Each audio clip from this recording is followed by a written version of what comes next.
Hello friends, આજે હું તમારી સાથે શેર કરીશ લગ્ન પ્રસંગમાં બનતો મગની દાળના શીરાની રેસિપી, જેણે પલાળવાની ઝંઝટ વગર ફટાફટ બની જાય તેવો જ આ શીરો બનીને રેડી થશે. તો હું છું દિવ્યા ફૂડ કિચનમાં તમારું સ્વાગત છે.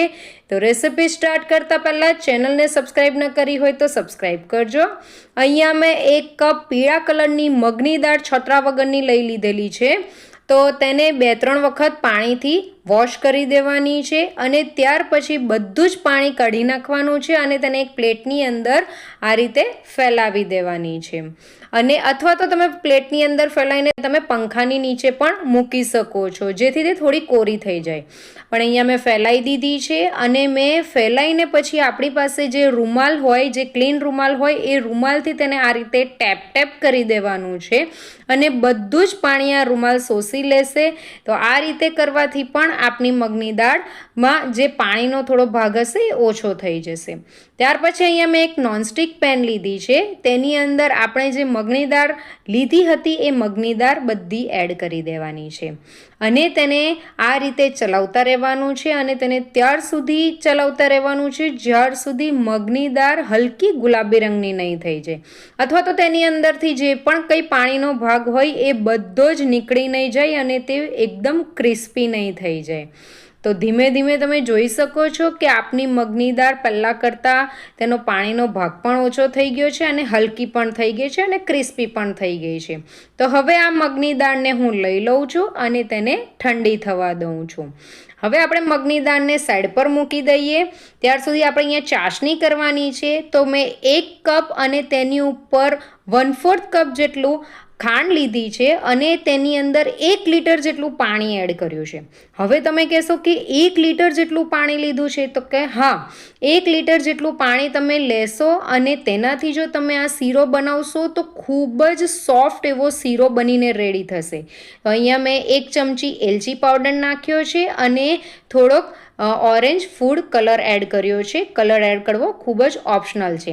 આપણે અહીંયા ચાસણીની અંદર કોઈ પણ જાતનો તાર નથી કરવાનો, ફક્ત આપણે ખાંડને ઓગાળવાની છે, બસ એટલી જ ચાસણી કરવાની છે. તો અહીંયા આપણી ચાસણી પણ થઈ ગઈ છે અને આ બાજુ આપણી મગની દાળ પણ ઠંડી પડી ગઈ છે. તો હું એને મિક્સર જારની અંદર લઈ લઉં છું. તો મગની દાળને આપણે એકદમ જ ફાઇન પાવડર નથી કરવાનો, એને કરકરો રાખવાનો છે. તો તમે જોઈ શકો છો કે અહીંયા મેં મગની દાળનો કરકરો લોટ બનાવીને રેડી કરી દીધો છે. તો હવે આપણે શીરો બનાવવાનું સ્ટાર્ટ કરીએ. તો અહીંયા મેં એક કઢાઈ લીધી છે, મોટી જ કઢાઈ લેવાની. તેની અંદર 1 કપ મેલ્ટેડ ઘી એડ કરી દીધું છે. ઘી થઈ જાય એટલે તેની અંદર 3 ચમચી રવો અને 3 ચમચી બેસન એડ કર્યું છે.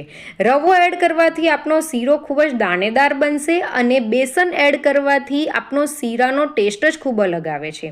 હવે આપણે રવા અને બેસનને ત્યાર સુધી થવા દેવાનું છે જ્યાર સુધી તેનો બિસ્કિટ જેવો જે કલર હોય છે તેવો કલર નહીં થઈ જાય. તો આ રીતનો બિસ્કિટ કલર થઈ જાય ત્યાર પછી તેની અંદર મગની દાળનો જે પાવડર આપણે બનાવીને રાખ્યો છે તે એડ કરવાનો છે.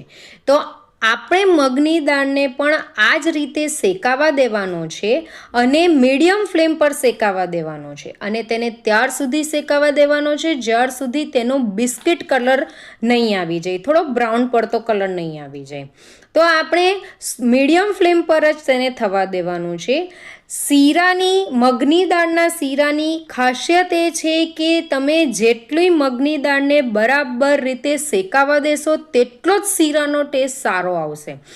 તો તમે જોઈ શકો છો કે મગની દાળ એડ કર્યા પછી આપણે જે શીરો કરીએ છીએ તે પહેલાં કરતાં ઢીલું થઈ ગયું છે અને તેની સાઈડ પરથી થોડું ઘી પણ છૂટું પડવા માંડ્યું છે. તો બસ આ રીતનું આપણે ટેક્સચર હોવું જોઈએ. તમે જોઈ શકો છો આ રીતનું ઢીલું ટેક્સચર થઈ જાય તેટલું ટેક્સચર આપણે રાખવાનું છે અને હજી પણ આને થોડું ચલાવવાનું છે. ત્યાર પછી તેની અંદર આપણે જે સુગર સિરપ બનાવી હતી તે ધીરે ધીરે કરીને એડ કરવાની છે. તમે જોઈ શકો છો કે જેવી તમે સુગર સિરપ નાખો છો તેવું જ તે ઉપર સુધી આવી જાય છે. તો દાઝવાના ચાન્સીસ રહે છે, એટલે થોડું કરીને એડ કરવાનું છે. હવે આ રીતે બધી જ સુગર સિરપ મેં એડ કરી દીધી છે. તો તમને અત્યારે આ જે શીરો જે તમે બનાવો છો એ ખૂબ જ પાણી જેવો લાગશે, પણ ધીમે ધીમે જેમ જેમ તમે તેને ચલાવતા જશો તેમ તેમ એ થોડું ઠીક થતું જશે, તમે જોઈ શકો છો. તો હવે જ મેઇન વસ્તુ આવે છે, મહેનતનું કામ હવે જ આવે છે કે આની અંદર હવે આપણે તબેથાને એક સરખો ચલાવતા રહેવાનું છે, બંધ નથી કરવાનો, નહીં તો તળિયે ચોંટી જશે. તો બસ આપણે આ રીતે તબેથાને ચલાવતા રહેવાનું છે અને સતત આપણે તબેથો ચલાવતા રહેવાનું છે અને કૂક કરતા જવાનું છે. તો તમે જોઈ શકો છો કે પહેલાં આપણો શીરો ખૂબ જ પાણી જેવો હતો અને હવે ધીમે ધીમે ઘટ થાય છે. મહેનતનું કામ છે, પણ જ્યારે તેનું રિઝલ્ટ આવશે ત્યારે તમે ખુદ કહેશો કે નહીં, મગની દાળનો શીરો તો મગની દાળનો શીરો જ બન્યો છે. તો ખરેખર આ જ રીતે તમે બનાવશો તો મગની દાળનો શીરો ખાવાની ખૂબ જ મજા આવશે.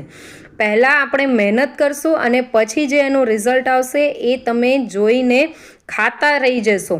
તો તમે જોઈ શકો છો કે આપનો શીરો ખૂબ જ સોફ્ટ એવો બનીને રેડી થયો છે અને હવે ધીરે ધીરે એ તેની પેન પણ છોડવા માંડ્યું છે, તેની સપાટી છોડવા માંડ્યું છે અને ઘી પણ છૂટું પડવા માંડ્યું છે. તો હવે હજુ હું 5 મિનિટ અને આ જ રીતે ચલાવીશ. તો હવે આપનો શીરો બનીને રેડી થઈ ગયો છે. તમે અત્યારે આની અંદર ડ્રાયફ્રૂટ્સ એડ કરવા હોય તો તમે કરી શકો છો, પણ મને આ હલવો એમ જ ભાવે છે એટલે મેં એની અંદર અત્યારે ડ્રાયફ્રૂટ્સ એડ કર્યા નથી. તો હું એને એક સર્વિંગ પ્લેટની અંદર લઈ લઉં છું. તો તમે જોઈ શકો છો કે જોતાં જ મોઢામાં પાણી આવી જાય તેવો આપનો શીરો બનીને રેડી થયો છે. તો હું તમને અહીંયા એક વસ્તુ ખાસ કહીશ કે આ શીરો તમે 10-15 મિનિટ પછી જ સર્વ કરજો, જેથી એની અંદર જેટલું પણ ઘી છૂટું પડવાનું હશે એ છૂટું પડી જશે. એમ તો બધા જ શીરા ગરમ ગરમ ખાવામાં ખૂબ જ મજા આવે છે, પણ પર્સનલી તમને હું કહું તો આ એક શીરો એવો છે કે જે ઠંડો પડ્યા પછી ખૂબ જ ટેસ્ટી લાગે છે. તો તમને મારી આજની શીરાની રેસિપી કેવી લાગી એ મને લાઈક કરીને અને કમેન્ટ કરીને જરૂર કહેજો. મારી રેસિપી ગમી હોય તો તમારા ગ્રુપમાં શેર કરજો. Thank you for watching. By.